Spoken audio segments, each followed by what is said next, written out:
Hello bachcho, let's read the question. So the question says the number of real solutions x, y, z, t of simultaneous equations 2y is equal to 11 upon x plus x, 2z is equal to 11 upon y plus y, 2t is equal to 11z plus z, 2x is equal to 11 upon t plus t is option A 0, option B 1, option C 2, option D 4.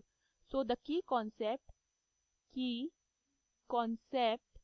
Of this question is अगर मेरे पास कोई quadratic question है तो वो किस form की होगी a x square plus b x plus c is equal to 0।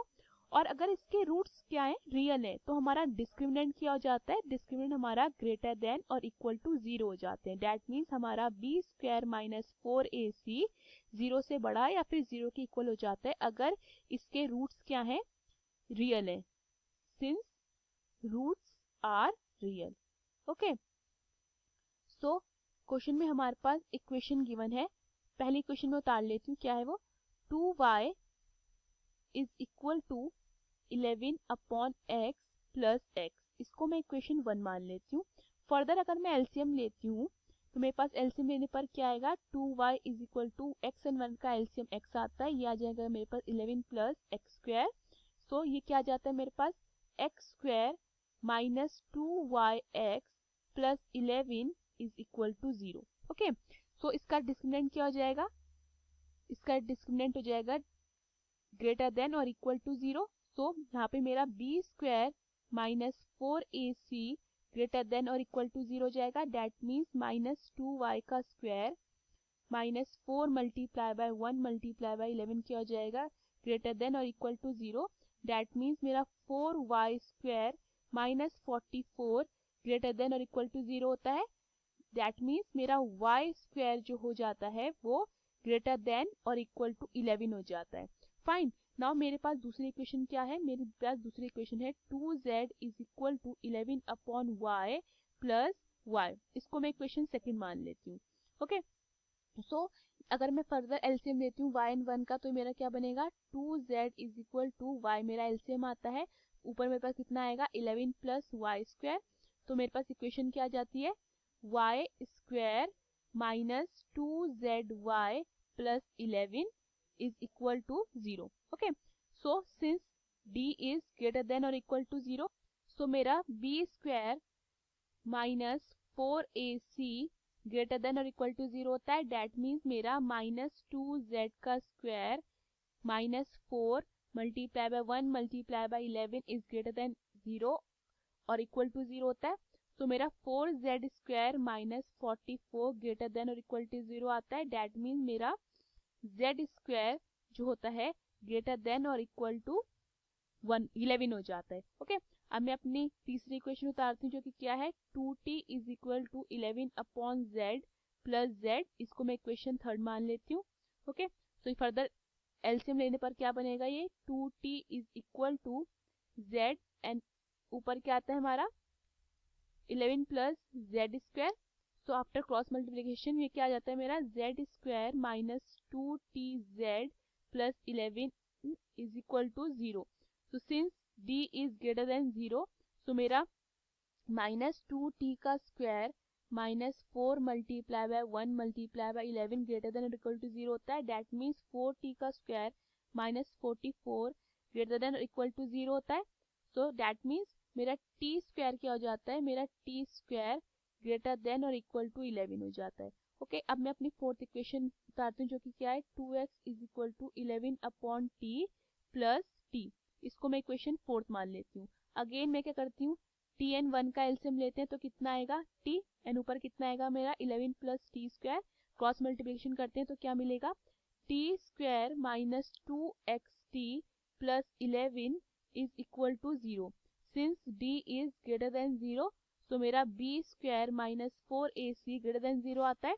That means मेरा माइनस 2x का square minus 4 multiply by 1 multiply by 11 क्या आता है ग्रेटर देन और इक्वल टू 0 आता है। That means 4x square minus 44 greater than और equal to 0 आता है। सो x स्क्वायर मेरा आता है ग्रेटर देन और इक्वल टू 11। ओके अगर मैं इक्वेशन 1 2 3 एंड 4 को ऐड कर देती हूँ तो मुझे क्या मिलेगा एडिंग इक्वेशन 1 2 3 एंड 4, ये मेरा क्या आता है, twice of x plus y plus z plus t is equal to 11। मैं कॉमन ले लेती हूँ तो क्या आएगा, 1 upon x plus 1 upon y plus 1 upon z plus 1 upon t plus x plus y plus z plus t. Okay, so ये मेरा further क्या आता है, अगर मैं x plus y plus z plus t को, अगर मैं इसको x plus y plus z plus t को twice of x plus y plus z plus t के पास लेके जाती हूँ तो मेरा क्या बन जाएगा, ये मेरा बन जाएगा x plus y plus z plus t is equal to 11 multiply by 1 upon x plus 1 upon y plus 1 upon z plus 1 upon t. Clear? So we know that हमें पता है कि जो मेरा y स्क्वायर है वो क्या है, इक्वल टू और ग्रेटर देन 11। डैट मीन्स मेरा जो y होगा वो ग्रेटर देन और equal to under root 11 but less than और equal to minus under root 11 होगा। ओके, अगर मैं इक्वेशन को देखती हूँ अपनी, ठीक है, इक्वेशन को देखती हूँ, अगर x नेगेटिव होगा तो y नेगेटिव हुआ। ओके, सो अगर मेरा y नेगेटिव होता है तो z नेगेटिव हो जाएगा, अगर मेरा z नेगेटिव होता है तो t नेगेटिव हो जाएगा, अगर मेरा t नेगेटिव होता है तो मेरा x नेगेटिव हो जाएगा। दैट मीन्स आइदर ये सारे नेगेटिव हो जाएंगे या ये सारे पॉजिटिव हो जाएंगे। ओके, सो अगर मैं x plus y plus z को देखती हूँ, x plus y plus z plus t को देखती हूँ तो वो हमारे क्या हो जाएंगे, ग्रेटर देन और equal to 4 under root 11। Okay, and at the same time वो क्या हो जाएंगे हमारे, लेस देन और equal to minus 4 under root 11। ठीक है, सो अगर मैं आई नो डैट जो मेरा x है, सिंस जो मेरा x है वो ग्रेटर देन और इक्वल टू अंडर रूट 11 है, तो मेरा 1 अपॉन एक्स क्या हो जाएगा, वो हो जाएगा लेस देन और equal to 1 upon under root 11। ठीक है, सो अगर मैं 1 upon x plus 1 upon y plus 1 upon z plus 1 upon t को देखती हूँ तो ये मेरा क्या हो जाएगा, लेस देन और equal to 4 upon under root 11। Okay, and at the same time ये मेरा ग्रेटर देन और equal to -4 upon under root 11 भी होता है। ठीक है, अब अगर मैं यहाँ से अपनी पॉजिटिव देखती हूँ, देखिए ये पॉजिटिव है एंड मेरा ये पॉजिटिव आता है। ठीक है, ऑन कंपेयरिंग पॉजिटिव इक्वेशन तो ये मुझे क्या मिलेगा, on comparing positive equation on comparing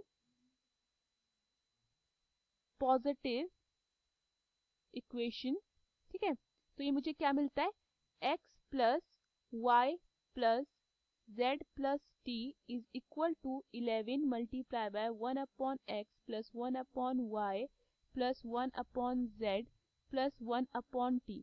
okay, अगर मैं इसकी मैक्सिमम वैल्यू चेक करती हूँ, अपने LHS की मैक्सिमम वैल्यू चेक करती हूँ तो ये क्या आता है, 11 multiply by 4 upon under root 11, तो कितना हो जाता है ये 44 अपॉन अंडर रूट 11। ठीक है, तो ये आती है मेरी मैक्सिमम वैल्यू। और अगर मैं अपने LHS की मिनिमम वैल्यू चेक करती हूँ तो इसकी मिनिमम वैल्यू कितनी आएगी, 4 अंडर रूट 11। अगर मैं इसको मल्टीप्लाई कर दूं ऊपर नीचे अंडर रूट 11 तो ये मुझे कितना मिलेगा, 44 upon under root 11। That means इसकी minimum maximum values are same. Okay, minimum value भी सेम है और मैक्सिमम वैल्यू भी सेम है, तो इससे क्या पता चलता है हमें, इससे ये पता चलता है this is possible only when all values are same. ठीक है, जब सारी वैल्यू सेम होंगी तभी उसकी मिनिमम और मैक्सिमम वैल्यू भी सेम होगी। That means therefore x is equal to y is equal to z is equal to t। ठीक है, तो ये कितना आता है हमारा, प्लस माइनस अंडर रूट 11 आ सकता है। सो नो और no, so number of real solution कितने होते हैं इसके, नंबर ऑफ रियल सॉल्यूशंस आते हैं इसके इज इक्वल टू 2, क्योंकि x is equal to y is equal to z is equal to t होगा हमारा, तभी मिनिमम मैक्सिमम वैल्यू सेम होगी। दैट मीन्स हमारा ये किसके इक्वल होगा, प्लस माइनस अंडर रूट 11। तो नंबर ऑफ रियल सॉल्यूशन कितने आते हैं, 2। सो हम अपना करेक्ट ऑप्शन चेक करते हैं, the correct option is C2। Hope you understood the question, thank you.